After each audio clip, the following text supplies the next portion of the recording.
Welcome back to my new blog. আজকে তোমাদের blogger বাবাই সেজে পড়েছে শেফ। তো আজকে রান্নাটা করেছি হচ্ছে মাটন রেজালা। থাম্বনেল দেখে হয়তো বুঝতেই পেরে গেছো। সেই রকম তো এই যে রান্নাটা করেছি আজকে 1 জানুয়ারির দিন, সবাইকে হ্যাপি নিউ ইয়ার। সবাইকে জানাই আমার নতুন একটা মানে ইনোভেশন একটা ব্লগে। কেমন রান্না হবে আমি জানি না, কিরকম, আমরা কিন্তু অরিজিনালি প্রফেশনাল, আমি শেফ তো নই। তো যাই হোক, লেগে পড়েছি সকাল সকাল একদম খুন্তি একদম কড়াই এইসব নিয়ে। তো যাই হোক, এখন আমি আলুগুলো ফার্স্টে ভেজে নিয়েছি এবং সমস্ত ইনগ্রেডিয়েন্টস যা আছে সব রেডি করে হাতের সামনে রেখে নিয়েছিলাম সকালে। তো এখন আলুগুলো ভাজছি। ঠিক লাল লাল যখন ভাজা হয়ে গেছে সেই মুহূর্তে একটু রসুনটা ওর মধ্যে দিয়ে দিয়েছিলাম। ঠিক আছে। আর হ্যাঁ, অবশ্যই ভিডিওটা যদি ভালো লেগে থাকে অবশ্যই লাইক করো, শেয়ার করো আর সাবস্ক্রাইব করো।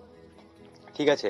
তো চলো, তোমাদেরকে আরো কিছু নতুন জিনিস এখানে বলার আছে। সেটা হচ্ছে যে এখানে আমি রসুনটা দেখো ভেজেছি, আলুটাকেও ভেজেছি। ঠিক আছে। এটা আমি শিখেছিলাম বলতে গেলে, তোমরা সবাই হয়তো দেখেছো গোলবাড়ির কষা মাংস, খেয়েওছো অনেকে হয়তো। কিন্তু ওদের যে একটা কালো মানে মাংসটার মধ্যে একটা ব্ল্যাকিনেস আসে, ব্রাউনিস একটা ব্ল্যাকিনেস থাকে। ঠিক আছে। তো ওটা কিভাবে হয়? তো ফার্স্টে ওটা কি করে ওরা, র চায়, লিকার র চায়েরও দেয় অনেকে। আবার অনেকে এই যে আমি পেঁয়াজ রসুন, ঠিক আছে, আদা, এইগুলোকে দেখো কড়া করে ভেজে নিয়েছি। ঠিক আছে। ফার্স্টে এখন যেটা ভাজছি আমি হচ্ছে এটাকে একদম কড়া লাল একদম হয়ে যাবে, পুড়ে পুড়ে যাবে, সেরকম ভাবে তোমাকে ভেজে নিতে হবে ফার্স্টে। তো যেই তুমি ভেজে নেবে, ভেজে নেওয়া যখনই হয়ে গেল এটাকে আলাদা করে তোমাকে তুলে রাখতে হবে। ঠিক আছে। এবারে ওই যে পোড়া তেলটাতে যে রান্নাটা হবে সেখান থেকে মেন তোমার কালারটা উঠে আসবে। ঠিক আছে।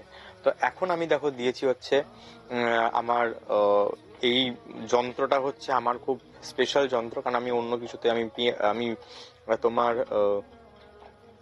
কি বলে ছুরিতে কাটতে পারি, বটিতে কাটতে পারি না। তো সেই রকমই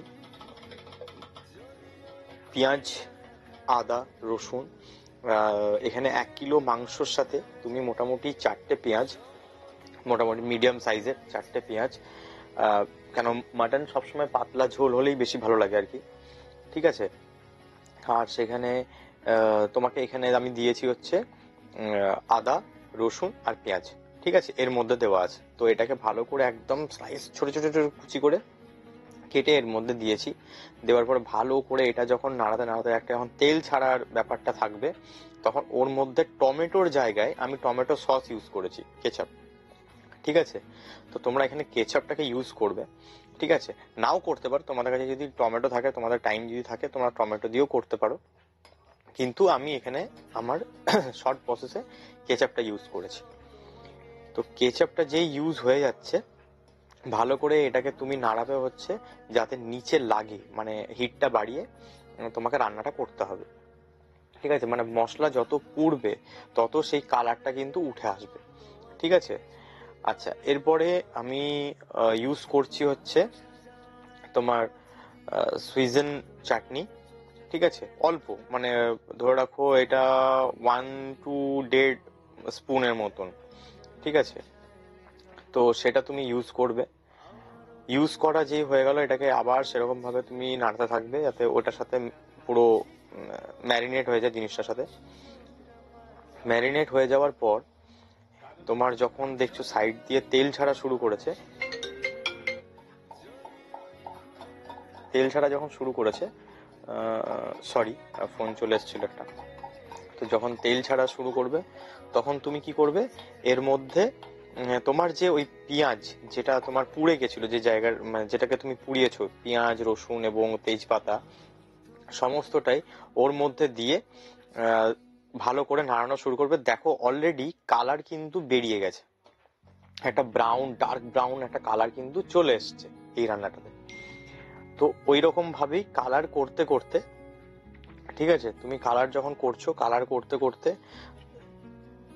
তোমাকে জল দিয়ে আবার সেটাকে নাড়াতে শুরু করতে হবে, মানে যাতে ওই জলটা কিন্তু তুমি যে এখন দিচ্ছ, দেওয়ার সাথে সাথে কিন্তু তোমাকে নাড়াতে থাকতে হবে, যাতে জলটা মরে গিয়ে মানে তোমার তরকারিটা, যেটা তুমি গ্রেভিটা বানাচ্ছ, সেটা যেন ভালো করে একদম টাইট হয়ে যায়। ঠিক আছে? তো আচ্ছা, কেমন লাগছে তোমাদের ভিডিওটা অবশ্যই লাইক করো। আচ্ছা, এখন দিচ্ছি আমি নুন দিয়েছি 2 টিস্পুন অলরেডি দিয়ে দিয়েছি, আর এখন দেবো হচ্ছে হাফ টিস্পুনের মতন। কিন্তু এইটা দেওয়া কিন্তু ফাইনাল নয়, এর পরে আমি কিন্তু যখন মানে মাংস নামানোর আগে আর কি, তখন কিন্তু আবার আমি তোমার একটা নুন দেবই। ঠিক আছে? তখন হয়তো 1 to 1.5 স্পুনের মতন দেবো। ঠিক আছে? এখন মাটনটা দেওয়া শুরু করলাম। মাটনটা দিয়ে এখানে কষতে হবে, কারণ তোমার যদি মাটনের মধ্যে একটু যদি চর্বি লেগে থাকে সেটাও তেল ছাড়ে। ঠিক আছে? যত তুমি কষবে তোমার হাতে কিন্তু মেনলি, দেখো অনেকেই মাটন তোমরা হয়তো রান্না করো বাড়িতে, কিন্তু মাটন হয়তো কিছুক্ষণ করলে, তারপর প্রেসার কুকারে দিয়ে করে নিলে, তারপর যখন তুমি খেতে বসলে দেখবে হাতের মধ্যে একটা তেল চিটানি থেকে যায়। ঠিক আছে? একটা তেল তেল তেল ব্যাপার থাকে, বা এটা কেমন যদি চর্বি বেশি থাকে মাংসটার মধ্যে, চর্বি লেগে। তো আমি যেহেতু চর্বি খেতে ভালোবাসি, তো ওই কারণে সবসময় মাংস টাইট করে কষতে হয় মাটন, অল টাইম। তুমি যত কষবে মাটনের, ঠিক আছে, চর্বি থেকে যে তেলটা বেরোয় সেটা যদি বেরিয়ে যায় একবারে, তাহলে তুমি যখন খেতে বসবে তখন কিন্তু তোমার হাতের মধ্যে কোনো তেল লাগবে না। এটা তোমরা করে একবার ট্রাই করতে পারো বাড়িতেও। ঠিক আছে? তো সেরকম এখন আমি পুরো মাটনটাকে ভালো করে কষা শুরু করেছিলাম। ঠিক আছে? মানে শুরু করেছি আর কি, একদম পুরো ধীরে ধীরে ধীরে ধীরে যতক্ষণ না তেল ছাড়ছে ওটার থেকে, ততক্ষণ পর্যন্ত কষেছি, এবং তার থেকেও বেশি কষেছি। তোমরা হয়তো দেখতে পাবে, কিন্তু জল দিইনি, একদমই জল দিইনি। জল দেবে না, কারণ জল অলরেডি কিন্তু বেরোয়। মাটন বলো, চিকেনে বেশি বেরোয়, মাটনে কম বেরোয়, বাট বেরোয়। মানে দেখো, আমি কিন্তু জল দিইনি, ইউজ করিনি, তাতে কিন্তু তোমার অলরেডি দেখো আমার গ্রেভি গ্রেভি টাইপের একটা হয়ে এসছে, কালারটা দেখো একদম ব্ল্যাক হয়ে গেছে। এখানে অবধি যদি তুমি এটাকে ইউজ করো, মানে এটাকে যদি খাও, তাহলে তুমি একদম গোলবাড়ি কষা মাংসর মতন ফিলিংস পাবে। ঠিক আছে? এরপরে আমি একটু জল দিয়েছি, কারণ আমি একটু দুপুরবেলা খাবো, তো ঝোল ঝোল একটু পছন্দ করি, ভাতের সাথে ঝোল ঝোল একটু না হলে ভালো লাগে না।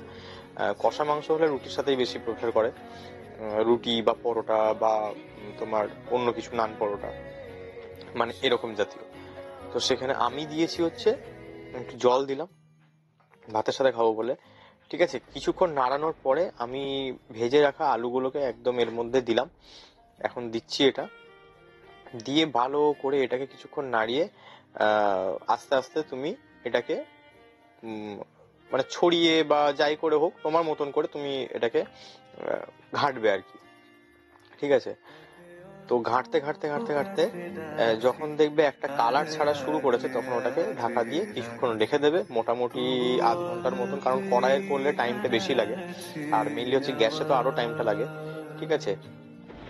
তো আমরা এই যে জায়গাটা পর্যন্ত যখন এনে নিয়েছি, দেখো এখন যে কালারটা এসছে সেটা অসম কালার এসছে। ঠিক আছে? মানে এই মাংসটা যখন তুমি ভাতের সাথে খাবে, তো তোমার টেস্ট লাজবাব টেস্ট হবে। ঠিক আছে? আর গরম মশলা যখন তুমি নামাবে, তার আগে গরম মশলা অল্প দিয়ে দেবে। এখানে আমি 2-3টে জিনিস বলেছি, মানে বলতে ভুলে গেছি, সেটা হচ্ছে মশলা কি দেবে। মাটনে বেশি মশলা প্রেফার করবে না, খুব হালকা ফুলকা মশলাই দেবে। যেমন ধরো, ফার্স্টে তুমি যখন পেঁয়াজটাকে কষছো, মানে যখন তুমি ওটাকে নাড়ছো, তখন তুমি দেবে হচ্ছে হলুদ, জিরে গুঁড়ো আর মিট মশলা, ব্যাস। ওইটা দিয়ে তোমরা নাড়ানো শুরু করলে। তো আশা করি তোমাদের এই ব্লগটা ভালো লেগেছে।